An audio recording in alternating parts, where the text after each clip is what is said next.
गांधी विद्या संस्थान की बात है, हम छोड़ने वाले नहीं हैं। उसके लिए हमारी लाशें गिर जाएंगी, हम मरेंगे, कटेंगे, लेकिन हटेंगे नहीं। धन्यवाद दोस्तों, मैं आपका मेज़बान अली आदिल खान सत्यम गुफ्तन प्रोग्राम लेकर आपकी खिदमत में हाजिर हूं और आप देख रहे हैं टाइम्स ऑफ पीडिया चैनल।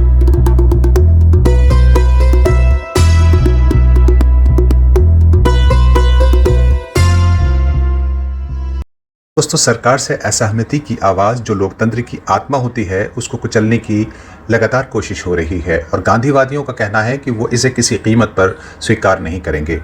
इसी संबंध में 17 जून को देश भर के गांधी, लोहिया, जेपी, खुदाई खिदमतकार और विनोबा भावे के विचारों वाली संस्थाओं के जिम्मेदार दिल्ली के राजेंद्र भवन में उनकी विरासत को बचाने के लिए इकट्ठा हुए थे। पिछले एपिसोड्स में हम कई विचारकों को आपके सामने समक्ष पेश कर चुके हैं, उनके ख्यालात सुनवा चुके हैं। इस एपिसोड में हम रामचंद्र राही, कुमार प्रशांत, प्रोफेसर आनंद कुमार, रघु ठाकुर, योगेंद्र यादव, जयशंकर गुप्ता और युवा मोर्चा तथा गांधी विद्या संस्थान के कई दूसरे नेताओं के विचार भी आपके सामने हम रख रहे हैं।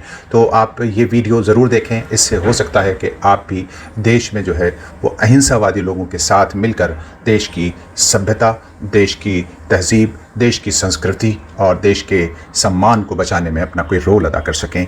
सुने ये वीडियो, बहुत इंपॉर्टेंट है, हर एक देशवासी को सुनना बेहद जरूरी है। वहाँ जो पहुँच जाता है उसके पास अपार सत्ता और अपार दौलत आ जाती है, निर्णय करने की अथाह शक्ति आ जाती है, यानी नुकसान करने की बहुत ताकत आ जाती है। अच्छा करने की आती है कि नहीं वो तो हम देखते हैं। इसीलिए सेंटर स्टेज से हटाना है और इसीलिए कोई ऐसी स्ट्रैटेजी बनानी पड़ेगी जिसको बार बार हम 24 कह रहे हैं। मैं भी बार बार कहता हूँ कि 24 की जो लड़ाई है ये वाटरलू है, हमारे लिए भी और उनके लिए।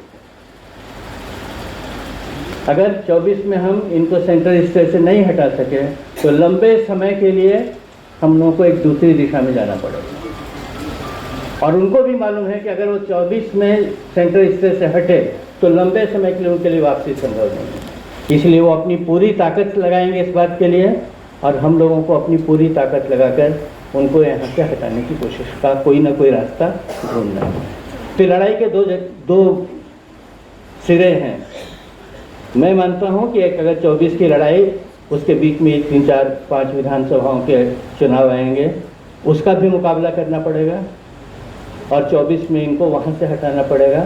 तो एक ब्रीदिंग स्पेस आपके हाथ में आएगी कि आप अपने मूल्यों वाली लड़ाई जो है उसको आगे बढ़ा सकते हैं, वरना वो कुंठित होती जा रही है।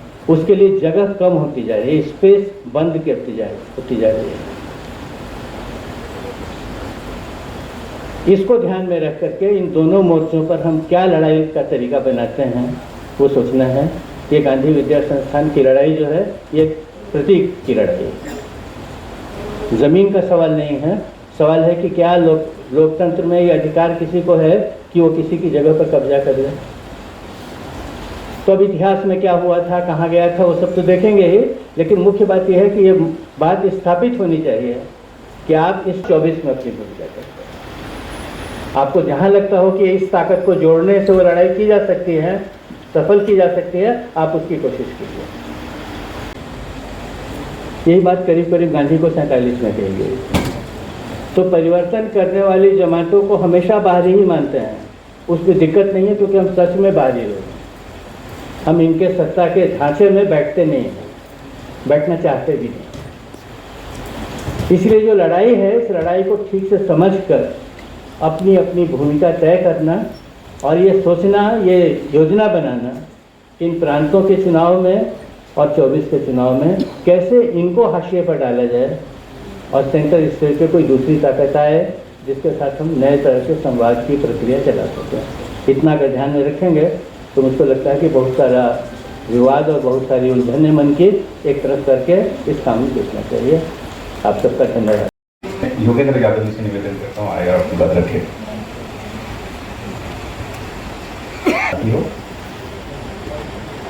क्षमा प्रार्थी हूँ और दरअसल यहाँ सिर्फ हाजिरी लगाने के लिए ही आया हूँ, ईमानदारी से बताऊँ। 9-10 अगस्त को जो कार्यक्रम करना है राष्ट्रव्यापी, उसके लिए हम अपना समर्थन जाहिर भी कर चुके हैं, उसके लिए तैयारी भी शुरू कर चुके हैं। इसलिए संपत्ति हड़पने का खेल तो इस देश में हर जगह चारों तरफ चल ही रहा है, मगर ये विरासत हड़पने का मामला है। गॉडसे के मंदिर बनवाने के बाद भी जब ऑस्ट्रेलिया जाते हैं तो कहना पड़ता है मैं गांधी के देश से आया।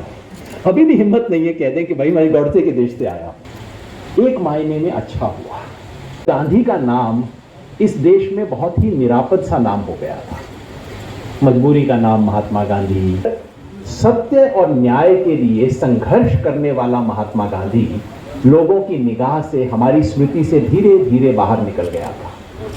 और नई पीढ़ी के किसी व्यक्ति के लिए भगत सिंह के नाम की अभी भी एक आकर्षण बचा था, महात्मा गांधी के नाम का आकर्षण कम हुआ था, इसमें कोई संदेह नहीं। इसकी संभावना बनती है कि दोबारा लोगों के मन में गांधी नाम संघर्ष के साथ जुड़ेगा। गांधी का नाम सत्य के लिए लड़ने और मर मिटने के संकल्प से जुड़ेगा। और अगर ऐसा होता है तो मैं कहता हूं, गांधी स्मृति के लिए, गांधी विरासत के लिए किसी भी इमारत, किसी भी संस्थान से बड़ी चीज़ ये है। और ये हम हासिल करेंगे आज इस संकल्प के साथ हम इस सम्मेलन से जाएं और 9 और 10 को जो राष्ट्रीय अभियान हम करने का सोच रहे हैं उस सब में जुड़ें। तो पुनः इसको समर्थन और क्षमा याचना। धन्यवाद। और जो कारपोरेटवाद है, वो कारपोरेटवाद लाने वाला कौन था? ठीक कहा हमारे मित्रों ने कि सियासत को बदलना, राजनीति को बदलना, और राजनीति को बदल करके लाना क्या है? हम लोग दोस्तों बहुत धोखा खाया है। हम लोग आज़ादी के दोनों में तो पैदा नहीं हो पाए, हमारे हाथों में नहीं था, होता तो शायद तभी रहते।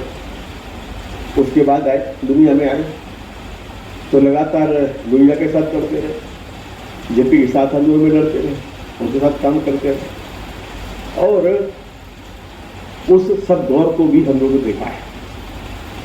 ये कारपोरेटवाद जो है अकेले एक दल नहीं है। आज जो हिंदुस्तान में कारपोरेट पूंजीवाद आया है, ये तमाम चीज़ों के लिए विकृत कर रहा है, जो सभ्यता से लेकर, समाज से लेकर, साहित्य से लेकर, लेखन से लेकर, स्कूल से लेकर, शिक्षा से सबको विकृत कर रहा है। ये कोई जनता है? जरा WTO के एग्रीमेंट का समझौता पढ़ डालिए। जो WTO का एग्रीमेंट हुआ है, जो वैश्विका का समझौता, क्या उस समझौते में एक दिन का समझौता है? वो समझौता हिंदुस्तान में नहीं, दुनिया में 50-100 साल का है कि सारी दुनिया को बदल करके अपनी पूंजी में उठ लाना है। एक एक क्षण चला जा रहा है, सिनेमा की रीढ़ बदलती चली जा रही है, परंतु वो जो मूल समझौता है वो जाता है। जो लोग सहकारों में जाते हैं तो कोई दल के लोग हों, वो जाके क्या भाषण करते हैं? तो बोलते हैं कि हमको वैश्वीकरण का दौर के नियमों को पूरा करना है, वैश्वीकरण को पूरा करना है, चलना भी पड़ेगा। वरिष्ठ पत्रकार जयशंकर गुप्ता जी हैं, आपसे निवेदन है कि अपनी बात रखिए। सीधी सी बात यह है कि फासिस्ट चेहरा सामने आ चुका है। फांसीवाद नंगे रूप में, प्रचंड रूप से हमारे सामने खड़ा हो गया है। तो वही मैं कहना चाहता हूँ मोदी जी से, उनकी सरकार के लोगों से, तुमने चुनौती दे दी है और तुम्हारी चुनौती तुमको बहुत भारी पड़ेगी। और ये फासिस्ट ताकतों को, मनवादी ताकतों को, जो सेकुलरिज्म के विरोधी है, जो सामाजिक न्याय के विरोधी है, तुमको बताना होगा कि गांधी भैया जयप्रकाश की ताकतें एक हो रही हैं और तुम्हारा दाना खाए गई है। हम लड़ेंगे, जेल जाएंगे, तुम्हारी लाठियां भी खाएंगे, लेकिन बर्दाश्त नहीं करेंगे। अब ये एक साथ जब गांधी भैया जयप्रकाश के लोग सड़कों पर उतरेंगे, तुम्हारी जेलों को भरने का काम करेंगे और नारे लगाने शुरू कर देंगे कि जेल में तेरी जगह है कि तुमने देखा है। तो समय आ गया साथ। आदि विद्या संस्थान की बात है, हम छोड़ने वाले नहीं हैं। उसके लिए हमारी लाशें गिर जाएंगी, हम मरेंगे, कटेंगे, लेकिन हटेंगे। रंगे महफिल हम ही जब न होंगे तो रंगे महफिल किसे देखकर आप शर्माइएगा।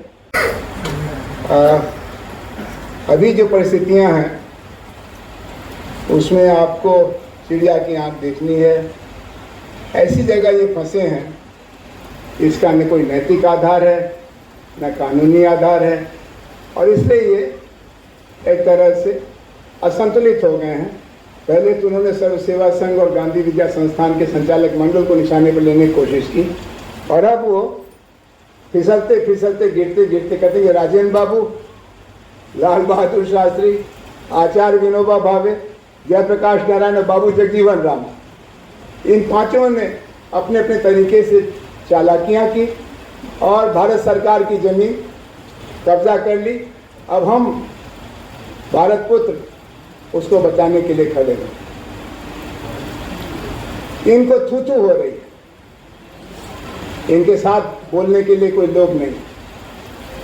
और जो घरों का सच होता है वो आंदोलन में और खुल जाता है। तो जो बात अभी थोड़ी देर पहले हुई उसको आप तवज्जो दीजिए और मोहब्बत का मलहम लगा करके मजबूत होइए, पाँव मजबूत करिए, दिल मजबूत करिए, आगे बढ़िए। हमने बुलाया था आपको इसीलिए कि जो चुनौती है उस चुनौती को हम एक साथ बैठकर देखें, समझें और अगर हमारी कोई कमी है तो हमें उसे दूर करना है, इसका संकल्प लें। 4 नवंबर को जेपी पर भी लाठी पड़ी थी और हम जो उनके इर्द गिर्द थे वो भी लाठियों से बुरी तरह धुने गए थे। शाम को शशिदा बाबू ने बताया जब हम मिलने गए जेपी से कि आज इनकी भी अच्छी धुनाई हुई है। जेपी ने एक वाक्य कहा, वो मैं भूलता नहीं हूँ। जेपी ने कहा, अच्छा तुम्हें भी मार पड़ी है कसके, सत्य का ये हल्का सा अभी स्पर्श है, अधिक की तैयारी रखो। पश्चिम के कुछ विचारकों ने कहा कि 2 सभ्यताओं का संघर्ष शुरू है। उनके मन में जो सभ्यताएं होंगी वो उनका संघर्ष होगा। ये पढ़ने के बाद मुझे लगा कि इस युग में अगर 2 कोई सभ्यता है तो एक हिंसा की बुनियाद पर खड़ी सभ्यता है जो अनंत काल से चली आ रही है और एक अहिंसा की बुनियाद पर नई सभ्यता की परिकल्पना है जिसे गांधी ने शुरू किया है। अहिंसा की सभ्यता का प्रारंभ दुनिया की नजरों के सामने आया, उससे घबराकर हिंसा की सभ्यता में आस्था रखने वाले तिलमिला गए। स्टेट पावर सेंट्रलाइजेशन का मिजाज रखता, उसका करेक्टर उसी तरह से वो जैसी फोर्सेस, जितनी फोर्सेस हैं समाज को नियंत्रित और प्रभावित करने वाली, जैसे राज्य की शक्ति, पूंजी की शक्ति और मैं उसमें दुस्साहस करके जोड़ता हूं धर्म सत्ता की शक्ति, ये तीनों मिल करके राज्य की हिंसक व्यवस्था को संचालित करते हैं। और हमने अपने छोटे उद्यमों और कार्यक्रमों के द्वारा उसके खिलाफ अपने गांधी विचार की बुनियाद को आगे बढ़ाने की कोशिश की, जिसकी सजा हम झेलते रहे। बहुत बड़ी जब लड़ाई लड़ी जाती है किसी के खिलाफ और खासकर उन ताकतों के खिलाफ जो आपको फूटी आंख नहीं छुआते, तो ऐसे में छोटे मोटे मतभेद भूल के हमें दी जा रही, ये भी मुझे खराब लगता है कि उन ताकतों के साथ वो हमारे हीरो नहीं बनते। हमारे हीरो आज के समय में यही देशद्रोही है। मैं आज के देशद्रोहियों को अपना हीरो इसलिए मानता हूं, मैं देशद्रोही का मतलब आप क्लियर हो जाएगी, जिनको सरकार देशद्रोही कह रही, जो आवाज लड़ते हैं जनमानस की लड़ाइयों के लिए, जनता की आवाज उठाते हैं। तो आपने देखा होगा पूरा ट्रेंड है किसान आंदोलन देशद्रोही, संसद में आवाज उठाने वाले देशद्रोही, किसी नेहरू और उसके कॉलेज से जुड़ा प्रोफेसर देशद्रोही। हमारी अपनी जो ताकत है, हमारा जो अपना साधन है, वो सब आपके लिए न्यौछावर है। इन सब के साथ अपनी वाणी को विराम देता हूं। धन्यवाद। युवाओं की तरफ से, युवा हल्ला बोल की तरफ से सिर्फ ये जो एक दौर चला है, वैसे सभी जगहों को सीमित करने का, जहां भी लोकतंत्र को बचाने और बढ़ाने का काम होता है, जहां पर सोचने और समझने का काम होता है, जहां पे ऐसे लोग जो आवश्यक तत्व है एक लोकतंत्र को बढ़ाने के लिए, एक देश को चलाने के लिए, उस तत्व को बढ़ाने और नर्चर करने के लिए जहां जहां भी काम हो रहा है, उस सब जगह पे एक एक करके प्रहार हो रहा है। उस प्रहार के खिलाफ जो संघर्ष चल रहा है, उस संघर्ष का एक साथी बनने के तौर पर मैं यहाँ आया था। 2 चीज जो मुख्य बात है, जो संविधान के हमारे 4-5 मुख्य तत्व है, उस पर एक एक करके, जो भी उस प्रस्तावना में वर्णित है, उस पर एक एक करके आप देखें तो वार हो रहा है। इसके खिलाफ अगर लड़ना है तो हमें 2 चीज करना होगा। एक तो जो गांधी का विचार और जो युवाओं का व्यवहार, जो गांधी का विचार है वो युवाओं के व्यवहार में और युवाओं के जीवन में कैसे आए, इसके लिए कुछ प्रयास हम सबको करना होगा।